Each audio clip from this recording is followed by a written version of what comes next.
Hello everyone, and welcome to another awesome video on making fun stuff in Mari's node graph. Today we're going to be having our first look at making procedural smart masks. Procedural masks rely on information from baked maps, 3D or UV space, or the surface of the geometry itself to determine the value of the mask rather than hand painting, and Mari gives you a lot of tools to help set up your own procedural smart masks. Today we're going to be looking at a top-down mask, sometimes referred to as a dust or snow mask. Gravity makes things fall down. Those things often land on the top-facing surfaces of an object and tend to collect over time, so it makes sense for us to try to isolate those upward-facing geometries. Mari ships with a node called Surface Normal that can help us do exactly that. Surface Normal displays the up-facing geo in green and the front and sides in blue and red. We can shuffle out the green channel to isolate it from the rest, and we can multiply and mix in different grunge maps on top depending on the desired effect. Let's see how it works. So here I have my lovely shader cube with many a flat surface to collect some falling dust. I'll create a surface normal, and we can see our upward facing geo in green. The first thing we need to do is normalize the values.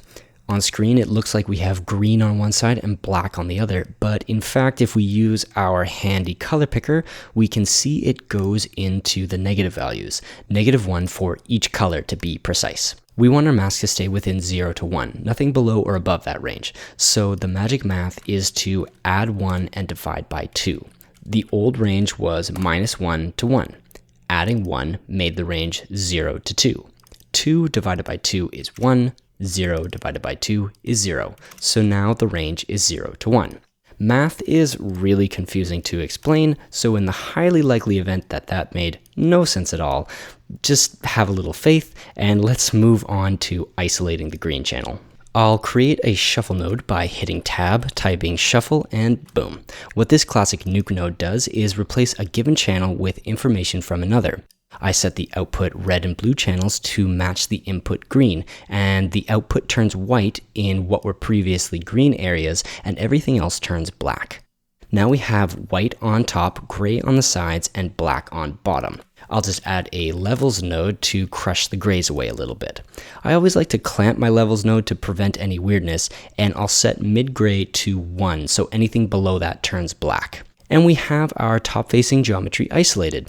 Before we go any farther, I'm going to group this where we are and expose these level parameters. I'll name the levels node falloff to create that label in the properties window, and I'll expose the white, mid, and black points. Now we can play with the falloff of that top-facing geo mask in the gizmo properties. Alright, let's take this a step further by adding some nice dusty grunge breakup.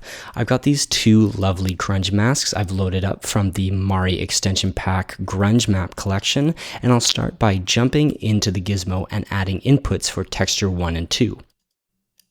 Next, I'll create some merge nodes to combine the texture with the top-down mask. The first I'm going to set to multiply, and the second I'll set to overlay.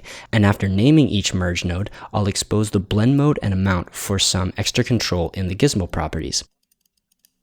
Now I just plug in my grunge textures, and boom, some awesome dust scattered on top of my shader cube.